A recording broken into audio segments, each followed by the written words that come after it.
finally found the mother lode of the bedding areas and where to set up, a good place to set up. And I was actually in the position of setting up this stand for the first time when I heard something coming. I looked, and much to my disbelief, this buck was walking right toward me. I froze, but I still had a presence of mind to remember I had a camera. And I put the camera up in position, and I let it just continue to walk toward me, of which I snapped a couple pictures, of which one of them I actually put on my brochure from the first year I was in business. And this is him. Fortunately, a few weeks later after going out, probably less than 3 days, it came by again and I shot him. So there's a little upside to this story, and he gave me my breakthrough in understanding bedding areas in Buffalo County. So how close is that bedding area to that stand? The bedding area of this stand is less than 100 yards. But that bedding area actually has to go up and down over two small knolls in order to get to me. And because of that, I always have a heads up when they're coming, because they always got to crest that second knoll. So I'm always ready, and they never know what hit them. Now that you figured out that spot, that bucks keep using that, and you've got them programmed because you got your food down below you, you got the bedding up there, you're within 100 yards of that bedding, and you only hunt it 4 times a year. Or less. Well, this was the first one, so, I mean, I really didn't know what I was on at the time. I knew I got this one, and I thought I had something going, but it wasn't until I started to have success every other year or so, or could have immediate success every year, that I had finally hit the mother lode. With the bedding area less than 100 yards to my east, and with the food source beyond me, they were like imprinted, because I'm not there. They just would go from their bedding area straight over to that nice luscious food plot that I'm planted every year for them. And because of my intermittent use, being there so infrequently, it's a perfect ambush. How infrequent? I generally only hunt this particular stand less than 3 to 5 days a year. Generally, it takes me 1 to 2 days and I'm done.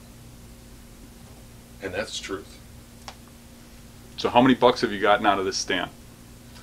To date, I've harvested 4 bucks from that stand. So now I want to know, they all come from the same spot? The stand hasn't moved other than being totally replaced because of age. I could have shot 40 bucks out of this stand in the last 14 years. I have chose not to, because I've been getting more selective, as you'll see, Okay. on which ones I have harvested. You could have shot 40 bucks out of that stand. Did they all come from the same bedding area through there? Every one. All 40 bucks came from 100 and some yards away, right past me. Might as well have had a lineup at a murder scene. So what do you want to tell somebody that thinks that the same buck beds in the same spot all the time? You had 40 different bucks bedding in that same bed, right? Over a period of how many years? I think that, and I could be wrong, I'm not Dr. James Crowell, but I think that bucks inhabit the same bedding areas that others do, but only when the big boy ain't in town. I think when the big boy's there, I think he dominates that spot, because it's a prime spot, whether it's for thermals, weather, sun, what have you. But if he isn't there, it appears that others jump right in and take that prime spot for bedding for that day. Exactly. It's a primary bedding area. I'm hoping. The biggest buck in the area is going to bed there if he's in the area. Exactly. And I haven't got every big buck that's come out of there. The year after this one, he had a twin brother, and he turned out to be 170 and an eighth, and my neighbor shot him. But I was hoping I was going to get him, because it would have been a great story. But I had seen him, but in that particular case, I seen him during the rut, moving too quick, pursuing another doe. Shot wasn't there. A few days later, he was dead. So, but that's hunting. That's why we go. I've owned this piece of land for 14 years. I've walked all around this piece of land numerous times. I know where the primary bedding areas are, and due to the fact that I've blundered a couple of times, I've figured ways in and out without them knowing. And because of that, success has come my way numerous times on this property, usually with 3 to 5 days of hunting per year only. The rest is all my homework. Usually they're, a third away maximum down from the top of one of my little knolls. And you can kind of just go out there with your compass and check the winds, and you play the thermals in the hill country from where I hunt. Well, it's pretty regular that the thermal's going to turn over every day. So the deer are pretty predictable. They're usually not laying down at the bottoms. They're up on the tops, and they play the wind with their noses. After all, they got to survive. We came up on Friday. Conditions were perfect. We hit our vehicle immediately upon getting onto the farm, as we always do. And I put my dad on his hot bedding spot, and I went over on my hot bedding spot that we've figured out over the years. And in an hour and 40 minutes later, my dad downed a great big 10-pointer. Scored 144 inches and change. And that evening, I came in with nothing but with numerous sightings. The next day, we went out. I was out less than 5 minutes in the stand. I was hanging up my rangefinder, and he came along. And, well, he's here on my wall again. So the important thing is get close to your bedding areas, and success will follow. This nice buck was got on a trip that I made to Central Illinois and with an outfitter. And after 3 days of being positioned with good sightings of bucks, but unshootable bucks, it seems as though the stands that they have you in, they just give you observances but not shootable positions. And in this case, I broke all the rules. I took the stand down by going out early that day, and I moved it over to a vantage point where I had perceived that this exact buck had come through twice, and sat up in the stand. A mere 2 hours later, he was on the ground.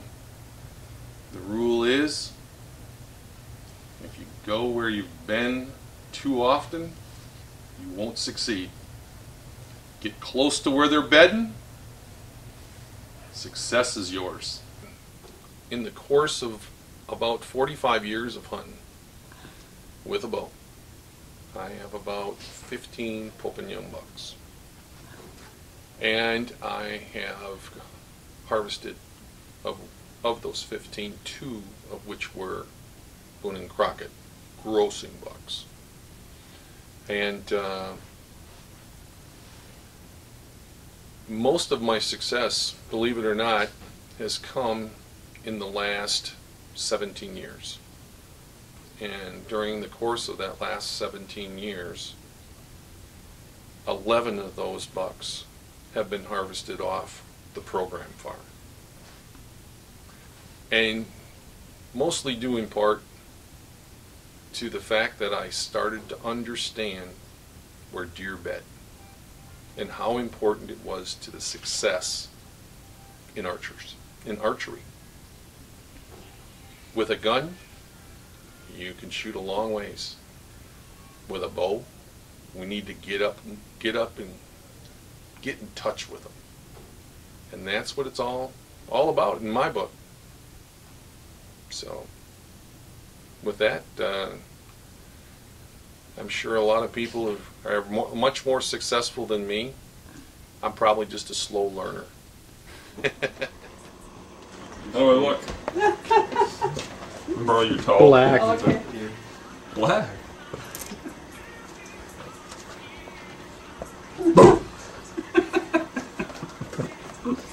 You should have got red for the eyes. Well, I think it's good enough. The camera will probably do that on its own. I'm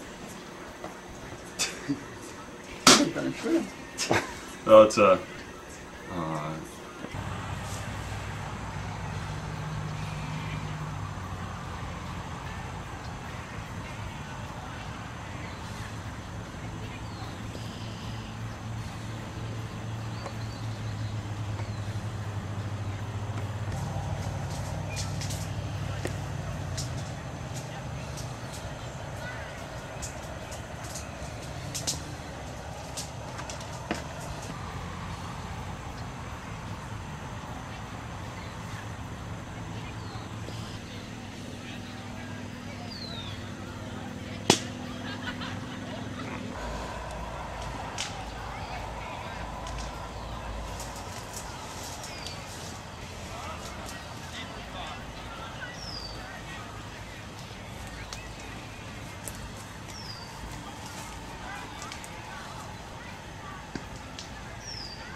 I'm gonna shoot him.